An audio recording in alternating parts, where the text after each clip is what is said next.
Top diplomats from Denmark and its self-governing territory Greenland are due to meet with the US Vice President and Secretary of State in Washington later today. They'll discuss Donald Trump's plans to take over Greenland.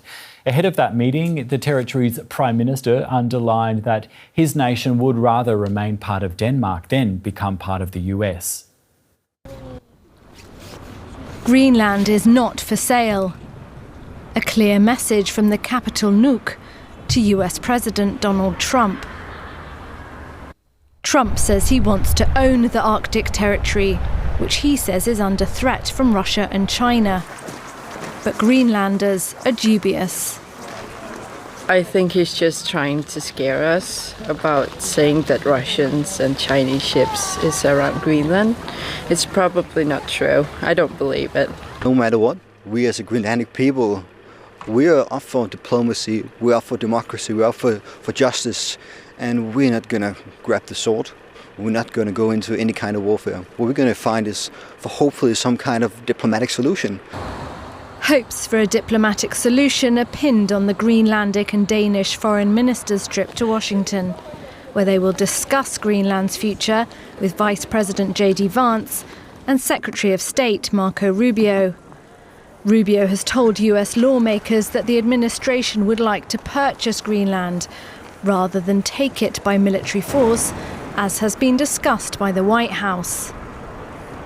Standing alongside the Danish Prime Minister at an event in Copenhagen, Greenlandic Prime Minister Jens Frederik Nielsen made his stance known.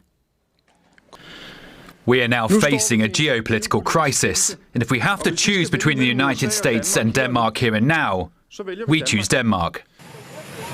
Trump rejects Nielsen's decision to choose Denmark over the US. I don't know who he is, don't know anything about him, but that's going to be a big problem for him.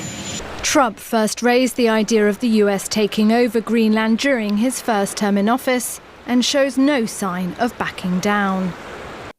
Let's bring in Kristine Berzina. She's a senior fellow for U.S. Defense and Transatlantic Security at the German Marshall Fund. Kristine, welcome back to the day. I want to start by picking up on that statement by Mark Rutte there. He says, within NATO, there is no disagreement over Arctic security. Why then does the U.S. want to take Greenland? What I think the Secretary General is alluding to is the fact that the Arctic is an ever-increasing priority for all of the NATO members. If you look at what NATO is right now, NATO is the North Atlantic Treaty Organization. Its focus is on the North Atlantic Ocean on both sides of it, and the Arctic part of this is getting to be an ever more contested space. When you look at the Arctic countries, the only Arctic country that is not a member of NATO right now is Russia. So what we should have is a moment in which NATO is more capable than ever to have highly coordinated, efficient, and meaningful exercises and other reinforcement measures to protect the Arctic and the North Atlantic from any incursions. The conflict comes over Washington's assertions that the Europeans are not doing enough, that Denmark is not doing enough to protect against an increase that the U.S. claims is there of Russian and Chinese activity around Greenland. Now that is in dispute.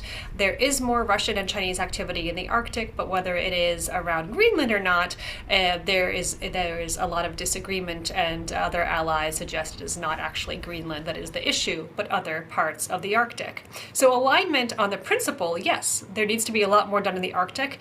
It will become ever more important. It is more accessible. There are great resources there to be had. There are questions of fisheries and other such things, not only raw minerals, there's seabed questions. And yet, how to go about this process of protecting the Arctic is an area where we don't see a lot of alignment. Not a lot of alignment, but really, wasn't NATO set up precisely to jointly fend off common threats like these? NATO was specifically set up so that each of the countries could come together, become more forceful, more powerful together, have more eyes on the ground, have greater situational awareness, surveillance, power in numbers in order to make sure that Russia, or the Soviet Union at the time when NATO was funded, couldn't act up in the North Atlantic.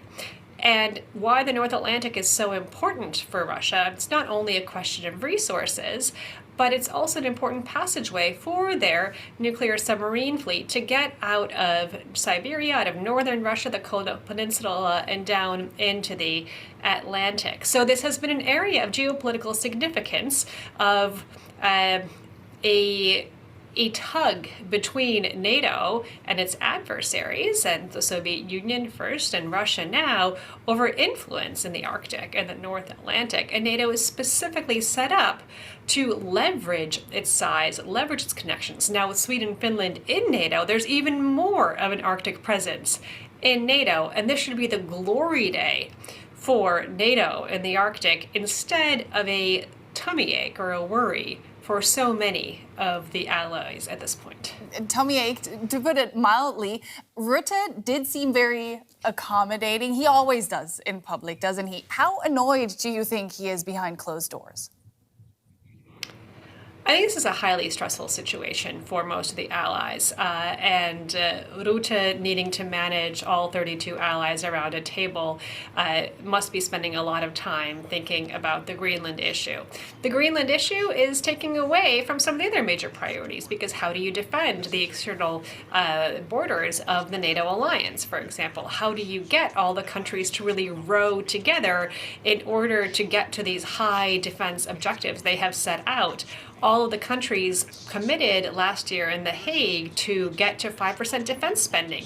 Figuring out how to do that and how to have a big capacity impact of those commitments is something that NATO should be thinking about. And so having to quell anxiety about expansionist inclinations from the largest ally is not something that NATO wants to spend its time doing, and that the Secretary General surely would not be very excited to have to worry about, especially because those external threats can be so effectively handled by the alliance as a whole. If you look concretely, the US, for example, is very poor in its number of icebreakers, but allies, Canada, Finland, others, have more resources to get into the Arctic. So despite American rhetoric and Trump's rhetoric about his need to be the protector in the Arctic, it's actually very important to cooperate with allies to have a bigger posture in the Arctic and the high north. And even if we look at the incident last week of the seizure of a shadow fleet, a Russian-claimed oil tanker in the North Atlantic between Iceland and the UK, that entailed the cooperation of the British military, and also, we learned today, also cooperation of the Danish military. And so when you look at what is required in practice to do any military operation in the North Atlantic, it requires the integrated cooperation of all of the allies. Yeah. Let's imagine the U.S. really does make a move on Greenland, though. What happens then? I am doubtful that the U.S. is going to make a military move against allies. There certainly are high interests from the United States in order to gain more influence in Greenland, and the question of Greenland's status seems to be a very important priority for President Trump, and I doubt that that's going to go away.